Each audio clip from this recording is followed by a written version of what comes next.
Bienvenue sur ce live où on va parler des huiles essentielles pour partir du bon pied dans cette nouvelle année. Les huiles essentielles qui vont vous permettre de gérer les petits inconvénients liés à la saison et liés au mois de janvier. Donc on commence tout de suite avec le partage d'écran. En janvier, on va partir du bon pied en tournant autour de 3 thématiques. D'abord, on va s'intéresser à notre sphère digestive en essayant de se remettre des excès des fêtes. Puis on va s'intéresser à notre sphère ORL pour le protéger de toutes les infections hivernales. Et finalement, on va garder nos petits loin de chez le docteur grâce à un booster d'immunité. Alors, comment va-t-on aider notre ventre à se remettre des excès des fêtes? Alors, on va aider notre ventre avec une huile qui est l'huile essentielle de citron. Alors, cette huile essentielle de citron, elle est particulièrement intéressante pour notre ventre parce qu'elle va être gastroprotecteur, c'est-à-dire qu'elle va protéger notre estomac qui a pu être mis un peu à rude épreuve pendant les fêtes avec des excès alimentaires, peut-être des excès d'alcool. Et donc, du coup, l'huile essentielle de citron va vraiment agir au niveau de notre estomac comme un protecteur et permettre à l'équilibre de se rétablir dans notre estomac. À côté de ça, c'est aussi un excellent antinauséeux. Donc là, c'est peut-être un petit peu tard, parce que j'imagine que si nausée il y a eu, c'est réglé depuis. Mais ça peut être intéressant. Par exemple, là, c'est la saison des gastro qui va commencer aussi. Ça peut être intéressant à la saison des gastro de pouvoir gérer les nausées éventuelles qu'on peut avoir grâce au citron. Donc là, pour l'effet antinauséeux, on favorisera l'olfaction. Donc, c'est-à-dire on peut respirer l'huile essentielle de citron directement au flacon et ça a un très très bon effet. Et finalement, l'huile essentielle de citron, c'est la grande amie de notre foie puisqu'elle est hépatoprotectrice. C'est-à-dire que l'huile essentielle de citron a la propriété de pouvoir éliminer les substances synthétiques. Donc, il faut savoir que le foie, c'est un organe qui est là vraiment pour faire le tri dans notre sang entre ce qui est des nutriments nécessaires à notre organisme et ce qui est potentiellement néfaste à notre organisme. Dans ces choses potentiellement néfastes à notre organisme, il y a tout ce qui est substances synthétiques. Et il faut savoir que notre corps n'arrive pas à détruire ces molécules-là et que c'est très fatigant pour notre foie de gérer ces cellules, ces substances synthétiques. Mais par contre, l'huile essentielle de citron va pouvoir agir sur ces substances-là. Donc, va pouvoir vraiment soulager les cellules qui font partie de notre foie, donc c'est les hépatocytes, et qui ont pour objet de traiter justement le tri entre les bonnes choses et les mauvaises choses qui sont dans notre sang. Ils vont vraiment les soulager et permettre à notre foie de pouvoir fonctionner plus librement. À côté de ça, il va y avoir deux autres effets particulièrement intéressants sur le foie. Le premier, c'est vraiment sur le foie lui-même, ça va stimuler la production de bile. Donc, on va produire plus de bile et donc ça va permettre de mieux évacuer les déchets aussi. Et à côté de ça, il va y avoir un effet sur la vésicule biliaire. Donc, la vésicule biliaire qui, en fait, reçoit la bile qui est produite par notre foie, stocke cette bile tant qu'il n'y a pas d'aliments à digérer, et va ensuite la remettre dans le tube digestif quand il va y en avoir besoin. Cette bile, elle est essentielle parce que c'est elle qui va permettre l'émulsion des graisses et qui va permettre la digestion de ces graisses et surtout l'assimilation des nutriments qui sont présents dans les graisses. Et donc, l'huile essentielle de citron au niveau de la vésicule biliaire va avoir un effet particulièrement intéressant puisqu'elle va stimuler la contraction de la vésicule biliaire pour améliorer la vidange de celle-ci. Donc, c'est très, très intéressant comme fonction. Alors, pour pouvoir bénéficier des effets gastroprotecteurs et hépatoprotecteurs, pour schématiser, on va pouvoir utiliser l'huile essentielle de citron en interne. C'est-à-dire qu'on peut soit mettre une goutte d'huile essentielle de citron directement sous la langue. C'est la façon la plus simple, je trouve, de le faire. Maintenant, le goût est assez fort, donc au début, ça peut être un peu surprenant, mais on s'habitue. Et donc ça, c'est la façon la plus simple de le faire. Sinon, on peut simplement mettre une goutte d'huile essentielle de citron dans un verre d'eau. Alors, on fait juste attention que dans le verre d'eau, l'huile essentielle n'est pas miscible dans l'eau. Donc, du coup, on ne peut pas mettre juste la goutte et puis boire comme ça parce que l'huile essentielle, elle va surnager en hauteur, sur la surface de l'eau. Donc, pour pouvoir vraiment l'ingérer avec un verre d'eau, ce qu'il faut, c'est remuer l'eau avant de la boire. Ça va permettre à la goutte d'huile essentielle de se disperser dans l'eau sous forme de fines gouttelettes et à ce moment-là, on va pouvoir la boire sans souci. Mais là aussi, le goût est assez fort. Donc, ça demande une petite habitude, mais une fois qu'on est habitué, c'est assez agréable. Alors, mais le citron, ça va pas seulement être utile pour aider notre ventre, en fait. Le citron, il est aussi intéressant au mois de janvier parce qu'on est toujours dans ces journées un peu courtes où il peut y avoir un peu de dépression saisonnière. Donc, le mois dernier, on avait vu que l'encens pouvait être un très bon soutien à l'humeur et notamment pour lutter contre la dépression saisonnière. Mais le citron, lui aussi, va être intéressant. Donc là, pour soutenir l'humeur, ce qu'on va faire, c'est utiliser le citron plutôt sous forme de diffusion. Donc là, c'est le moment de faire des mélanges de diffusion dans lesquels on va mettre du citron, parce que le citron, comme tous les autres agrumes, hein, il n'y a pas que le citron, mais le citron a la particularité de mettre de bonne humeur, de mettre dans de bonnes dispositions. Donc c'est pas mal, notamment quand on est fatigué, quand on est un petit peu grognon, de diffuser du citron avec d'autres huiles essentielles, mais aussi tout seul, pourquoi pas. Et donc le citron, si on a aussi un petit coup de blues, ce qui peut être intéressant, tout comme pour la fonction antinauséeuse, c'est de respirer directement au flacon. Ça donne un petit coup de fouet qui aide bien l'humeur, je trouve. Alors, ça va permettre aussi d'assainir l'air. Donc, quand on va faire ces mélanges de diffusion dont je parlais juste avant, il va y avoir une fonction d'assainissement de l'air. Donc, ça, c'est plutôt intéressant aussi dans ces périodes où il peut y avoir un peu de microbes qui traînent dans nos habitats. Et pour finir, le citron a aussi la particularité de limiter l'obstruction des bronches. Donc là, on va arriver directement vers la thématique suivante qui est de prendre soin de la sphère ORL. Donc ça peut être intéressant quand on est enrhumé par exemple de se faire un baume. Donc là, j'en parlerai aussi un peu plus tard dans la partie suivante. On peut se faire un baume à appliquer sur les bronches, sur le torse en tout cas. Sur le torse, sur la gorge, enfin sur toute la zone touchée par l'infection ORL, dans lequel on va mettre du citron parce qu'il y a cette propriété de limiter l'obstruction des bronches qui est propre au citron. Mais le citron peut aussi être intéressant, par exemple en cas de maux de gorge, on peut mettre une goutte d'huile essentielle de citron, par exemple une petite cuillère de miel, manger cette cuillère de miel et ça va permettre d'adoucir tout le long de la gorge là, qui peut être douloureux. Voilà pour le citron. Ben voilà. J'avais prévu de parler des gorges irritées, j'avais oublié. Donc voilà pour le citron, ce qu'on peut en dire pour cette première partie.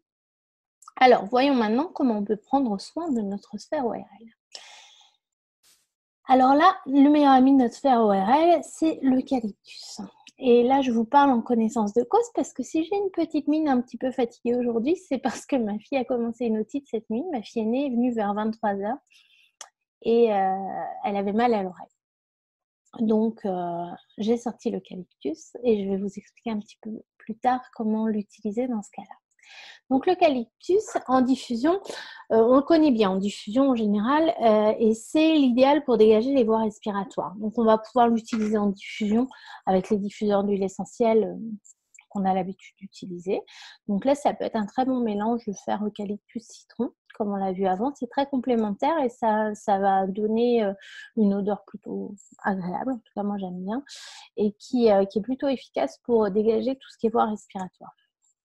Mais on peut l'utiliser aussi en utilisation topique, c'est-à-dire en le mettant directement sur la peau, donc pour traiter les infections ORL, mais aussi pour traiter les problèmes de peau. C'est assez efficace sur les problèmes d'acné, par exemple. Alors, pour l'utilisation topique, moi j'aime bien réaliser un baume. Je remettrai cette image-là après. Donc, pourquoi réaliser un baume avec l'eucalyptus, dans lequel on peut aussi mettre du citron parce que le baume, il va être assez agréable à appliquer. Donc, le baume, il va faire un peu comme le Vicks Vaporub qu'on avait quand on était enfant. Sauf que là, on va réussir à le faire avec des ingrédients 100% naturels. Et donc, l'intérêt, c'est que il y a le massage qui est intéressant, qui est apaisant, parce que souvent, c'est surtout pour les enfants, souvent les enfants, quand ils ont les voies respiratoires un peu obstruées, ils vont tendance à être un peu stressés, à être un peu tendus. Donc là, le massage va avoir un effet relaxant déjà qui est intéressant. Et surtout, moi, ce que j'apprécie, c'est que le baume, il ne va pas pénétrer immédiatement. parce que c'est un peu plus épais qu'une huile qui est très fluide et qui va pénétrer très rapidement.